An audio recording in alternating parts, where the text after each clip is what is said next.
A grande aventura de Thales e Nicolas com Napoleão era um sábado ensolarado, quando papai Leandro chamou seus dois filhos para o quintal de casa. Thales, Nicolas, venham ver o que o papai construiu, gritou ele, com um sorriso misterioso no rosto. Thales, de 8 anos, correu primeiro, seguido pelo pequeno Nicolas, de 5 anos, que tropeçou nas próprias perninhas tentando acompanhar o irmão mais velho. No meio do quintal havia uma máquina estranha, toda brilhante, com botões coloridos e uma porta redonda que parecia saída de um filme de ficção científica. Papai, que máquina esquisita é essa? Perguntou Thales, arregalando os olhos. É uma máquina do tempo, respondeu papai Leandro, orgulhoso.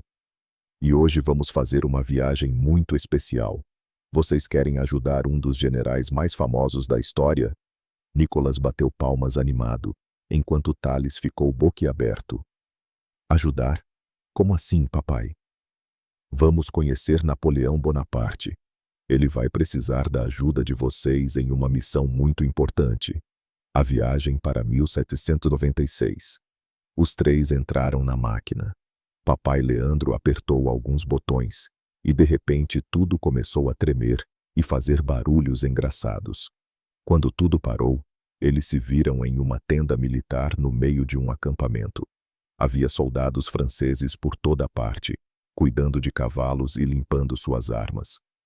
Bem-vindos à Itália, em 1796, disse papai Leandro. Napoleão tem apenas 27 anos e acaba de ser nomeado general do exército francês. De repente, um jovem de estatura média, com cabelos escuros e olhos penetrantes, entrou na tenda. Era Napoleão Bonaparte. Qui êtes-vous? Quem são vocês? Perguntou Napoleão em francês, mas magicamente os meninos conseguiam entendê-lo. Somos Thales e Nicolas, disse Thales corajosamente. Viemos ajudar o senhor. Napoleão sorriu. Ajudar?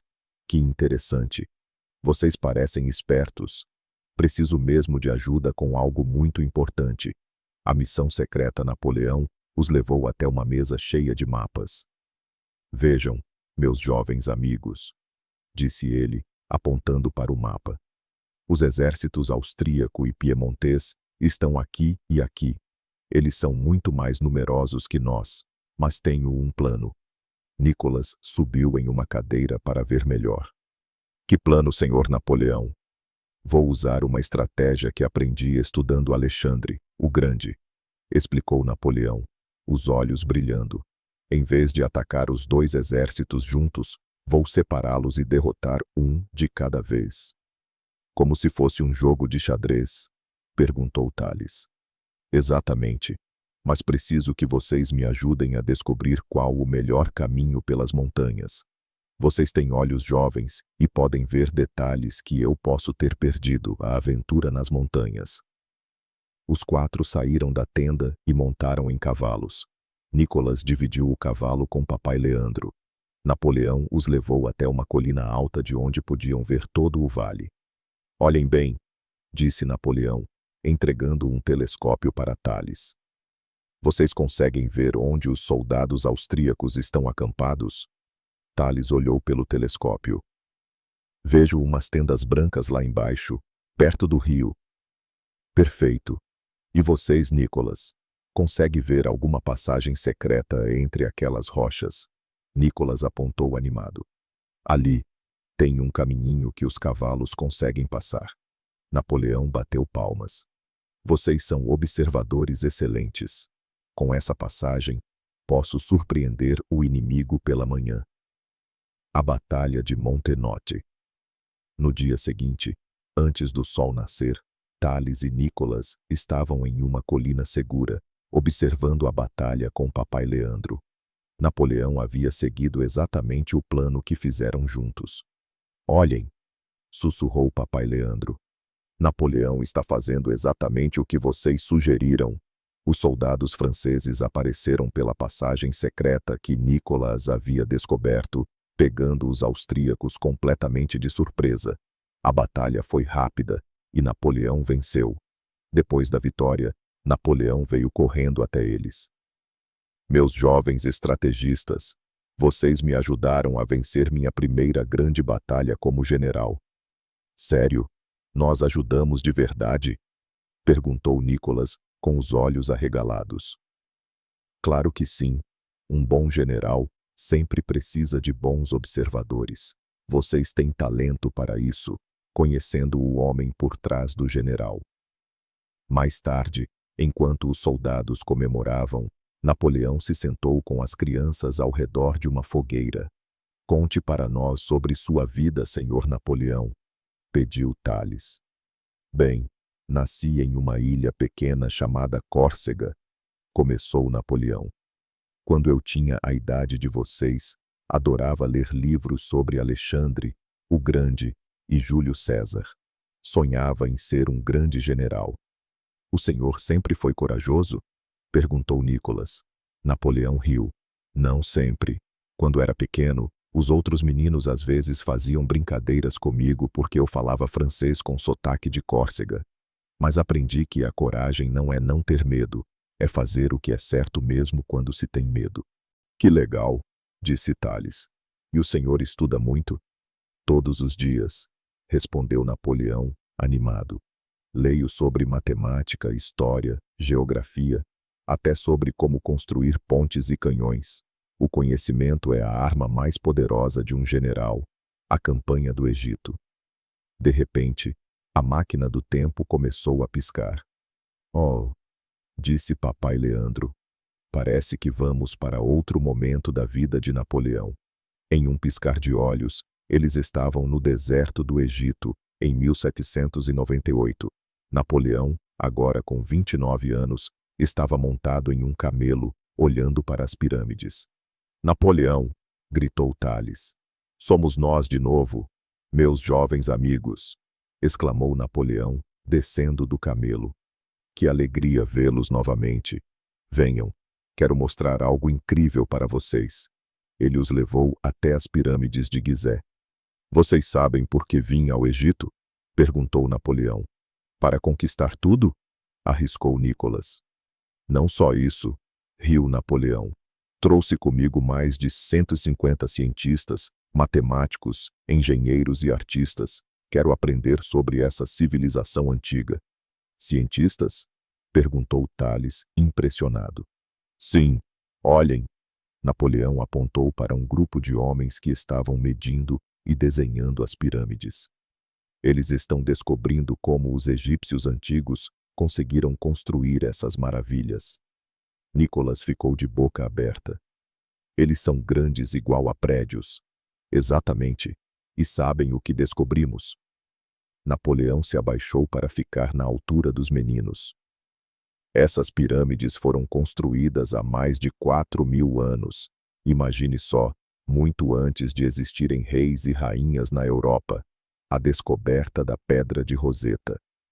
Enquanto exploravam perto do rio Nilo, um dos soldados de Napoleão veio correndo. Mon general, gritou o soldado, encontramos algo extraordinário. Napoleão e as crianças foram até onde estava o soldado. Ele havia encontrado uma pedra preta gigante coberta de escritos estranhos. Que rabiscos são esses? Perguntou Nicholas. Não são rabiscos, meu pequeno amigo, disse Napoleão, examinando a pedra. São 3 tipos diferentes de escrita antiga.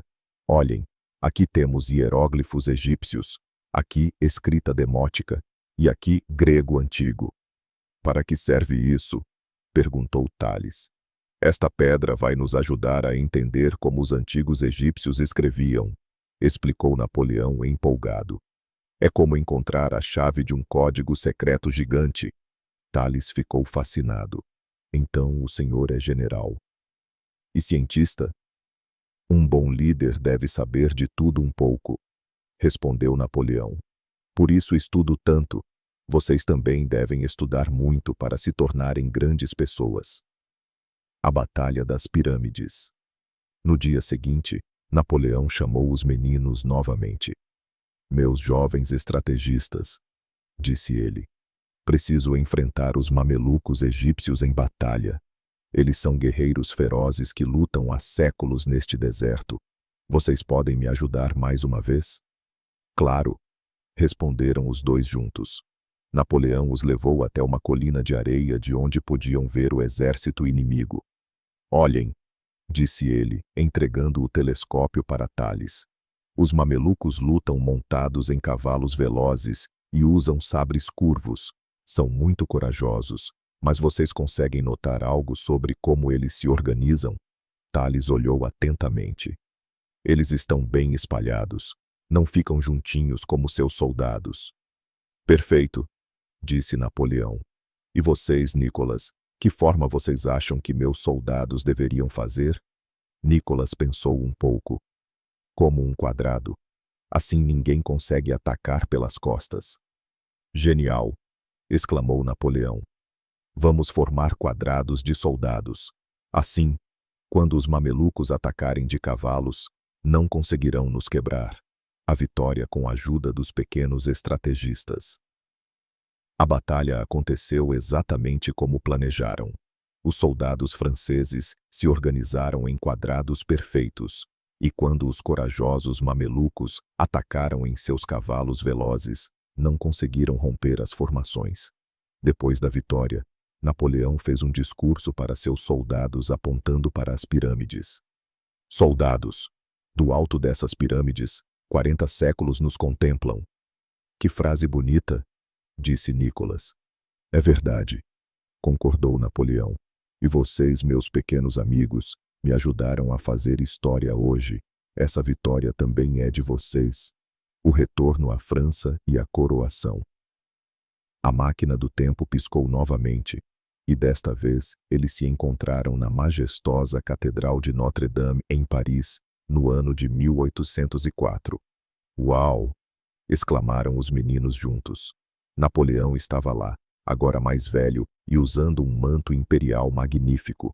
Ele estava prestes a se tornar imperador dos franceses. Meus queridos jovens amigos, disse Napoleão ao vê-los, vocês chegaram no momento mais importante da minha vida. O que está acontecendo? Perguntou Tales. Hoje me torno imperador, respondeu Napoleão, orgulhoso, e quero que vocês presenciem este momento histórico. Durante a cerimônia, algo surpreendente aconteceu. Quando o Papa estava prestes a coroar Napoleão, ele pegou a coroa das mãos do Papa e colocou em sua própria cabeça. Por que fez isso? Sussurrou Nicolas. Napoleão se abaixou e sussurrou de volta. Porque quero mostrar que conquistei este título com meu próprio esforço e inteligência, não porque alguém me deu de presente. As grandes obras do imperador. Depois da coroação, Napoleão os levou para conhecer Paris. Olhem o que estou construindo para tornar Paris a cidade mais bela do mundo, disse ele, apontando para várias construções. Eles visitaram o local onde seria construído o Arco do Triunfo. Este arco vai homenagear todos os soldados corajosos que lutaram pela França, explicou Napoleão. Vai ficar pronto quando? Perguntou Tales. Levará muitos anos, mas um dia suas próprias crianças poderão vê-lo terminado, respondeu Napoleão. Ele também mostrou os planos para reformar as ruas de Paris, construir escolas e hospitais. Sabe qual é minha maior conquista? Perguntou Napoleão. Suas batalhas, arriscou Nicolas. Não, é o Código Civil, disse Napoleão, orgulhoso. São leis justas que protegem todos os cidadãos franceses, ricos ou pobres, nobres ou plebeus. A Batalha de Austerlitz. Em 1805, eles se encontraram com Napoleão em um campo gelado na Áustria. Meus jovens estrategistas, disse Napoleão, enfrento hoje minha batalha mais difícil. O imperador da Áustria e o czar da Rússia se uniram contra mim com um exército gigantesco. Quantos soldados eles têm? Perguntou Tales preocupado. Quase 90.000, e eu tenho apenas 65.000, respondeu Napoleão. Então como vamos vencer? Perguntou Nicolas. Napoleão sorriu. Com inteligência. Vejam, vou fingir que sou mais fraco do que realmente sou. Vou abandonar as colinas altas de propósito. Por quê? Perguntaram os dois juntos. Porque quando os inimigos subirem para ocupar as colinas, eu vou atacar bem no meio do exército deles, dividindo-os em 2 pedaços, explicou Napoleão, desenhando na areia. No dia da batalha, tudo aconteceu exatamente como Napoleão havia planejado. Quando o sol saiu, iluminando o campo de batalha coberto de névoa, a vitória francesa foi completa. Vocês acabaram de presenciar minha maior vitória, disse Napoleão radiante.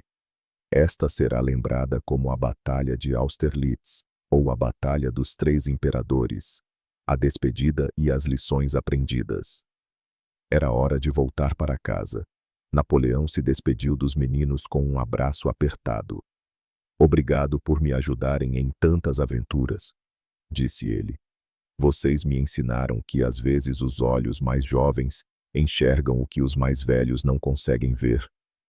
E o Senhor nos ensinou que estudar é importante, disse Tales. E que ser pequeno não impede de fazer coisas grandes, acrescentou Nicolas. Exato, riu Napoleão. Lembrem-se sempre, a verdadeira grandeza não está na altura do corpo, mas na altura dos sonhos e no tamanho da determinação. De volta ao presente. A máquina do tempo os trouxe de volta ao quintal de casa. Os meninos estavam radiantes de felicidade. Papai, foi incrível, disse Tales. Nós ajudamos Napoleão a vencer batalhas de verdade. E ele nos ensinou sobre história, ciência e geografia, acrescentou Nicolas. E o que vocês aprenderam com tudo isso? Perguntou papai Leandro. Que estudar é a coisa mais importante, disse Tales. E que podemos fazer qualquer coisa se não desistirmos, completou Nicolas. E que ser curioso e observador pode nos ajudar a resolver problemas difíceis, concluiu Tales. Papai Leandro sorriu orgulhoso. Napoleão tinha razão quando disse que vocês são pequenos estrategistas. Vocês aprenderam as lições mais importantes da vida. Papai, amanhã podemos conhecer outro personagem histórico? Perguntaram juntos. Claro, a história está cheia de pessoas incríveis esperando para conhecer vocês. E assim terminou a grande aventura de Tales e Nicolas com Napoleão Bonaparte, mas eles sabiam que muitas outras aventuras os esperavam na mágica máquina do tempo do papai Leandro.